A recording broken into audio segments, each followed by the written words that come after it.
बिस्मिल्लाहिर्रहमानिर्रहीम। नाज़रीन अस्सलाम वालेकुम। प्रोग्राम है बाखबर, मैं हूँ यासिर रहमान। आज के पहले मौजू में हम बात करेंगे वज़ीर आज़म शहबाज शरीफ ने जैसे ही वज़ारत उज़्मा का कलमदान संभाला, उन्होंने साथ ही अपनी माशी टीम को बुला लिया और उनसे ब्रीफिंग ली। बिलखुसूस उन्होंने जो FBR के मामलात, उसकी ऑटोमेशन, उस हवाले से उन्होंने जाना और साथ ही साथ उन्होंने हिदायत की उन तमाम जो स्टेक होल्डर्स हैं कि ये जो IMF का प्रोग्राम है, इसमें हमें जाना है, जल्द जाना है और उसके लिए जो तैयारी नागुज़ीर, जो तैयारी ज़रूरत है वो की जाए और उसके बाद फिर उस हवाले से चला जाया जाए। पाकिस्तान के हवाले से अगर बात की जाए, चैलेंजेस को देखा जाए, तो वज़ीर आज़म ने जब उनका इंतखाब हुआ ऐवान में, तो वहाँ पर उन्होंने स्पीच की। स्पीच उनकी 1 घंटे से ज़ायद थी। उस 1 घंटे से ज़ायद स्पीच में जो सबसे पर्टिनेंट नुक्ता था वो मईशत का था, मईशत ही का था। और मईशत पे उन्होंने बात की कि हमें रीस्ट्रक्चरिंग करनी होगी, हमें सख्त फैसले लेने होंगे, उसके बाद जाकर हम इस काबिल हो सकेंगे कि पाकिस्तान की आवाम को सर्व कर सकें।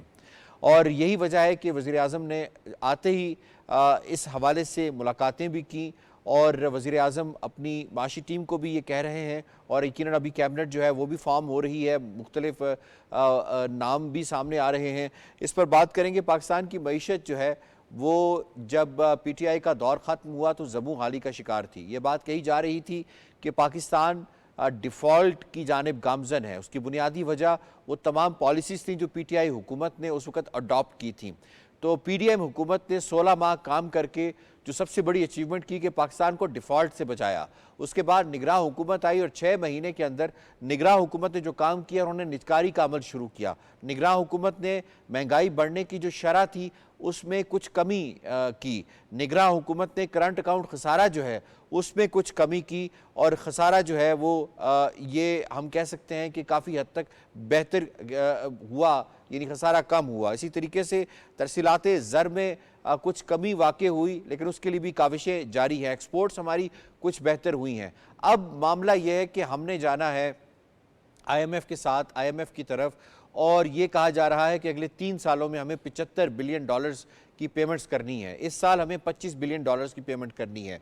अगर हम IMF की जानिब नहीं जाते तो हमारे पास ऑप्शंस क्या होते हैं? IMF के पास अगर हम जाएंगे तो 6 से 8 बिलियन डॉलर के प्रोग्राम के लिए हमें हर सूरत में जाना पड़ेगा। $1.1 अरब अभी हमें मिलने हैं SBA प्रोग्राम के तहत, लेकिन अप्रैल में साथ ही हमें IMF के नए प्रोग्राम की तरफ जाना पड़ेगा। इस पर ज़रा बात करेंगे कि कितना बड़ा एक माशी चैलेंज है मौजूदा हुकूमत को। इस हवाले से आते ही उन्हें क्या क्या सख्त फैसले लेने पड़ेंगे, आते ही उन्हें IMF की तरफ क्यों जाना पड़ेगा, इस पर बात की जाएगी। सबसे पहले तारुफ करवा देते हैं मेहमानों से। आज हमें इस्लामाबाद स्टूडियोज़ में ज्वाइन किया शीनीला अम्मार साहिबा ने, डॉक्टर फ़ारूक आदिल साहब ने, आगा इकरार हारून साहब ने, ताहिर नईम मलिक साहब ने। हमें ज्वाइन कर रहे हैं स्काइप के ज़रिए नौशाद अली साहब, और लाहौर स्टूडियो से सज्जाद अनवर साहब ने ज्वाइन किया है। तमाम पैनलिस्ट को खुश आमदीद कहते हैं। शीनीला साहिबा, सवाल आपसे होगा, माशी इस्तेहकाम के लिए हुकूमत की IMF के साथ मुज़ाकरात की तैयारियाँ शुरू हो गई हैं। मखलूत हुकूमत निजकारी पर अमल दरामद समेत टैक्स और बिजली की चोरी रोकने में क्या कामयाब हो पाएगी? यासिर, देखें, अभी कामयाब हो पाएगी ओके, ये आपसे जवाब लेते हैं, लेकिन यहाँ पे वक्त हुआ है अजान ब्रेक का। ब्रेक के बाद आएंगे तो प्रोग्राम को यहीं से कंटिन्यू करेंगे।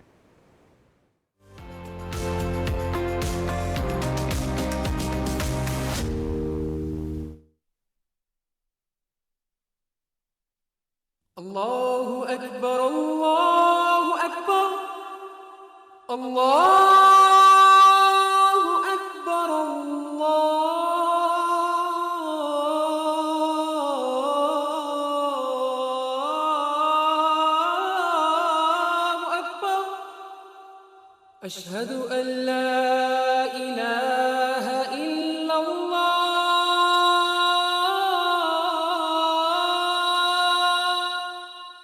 अशहदु अल्ला इलाहा इल्लल्लाह, अशहदु अन्ना मुहम्मदर रसूलुल्लाह,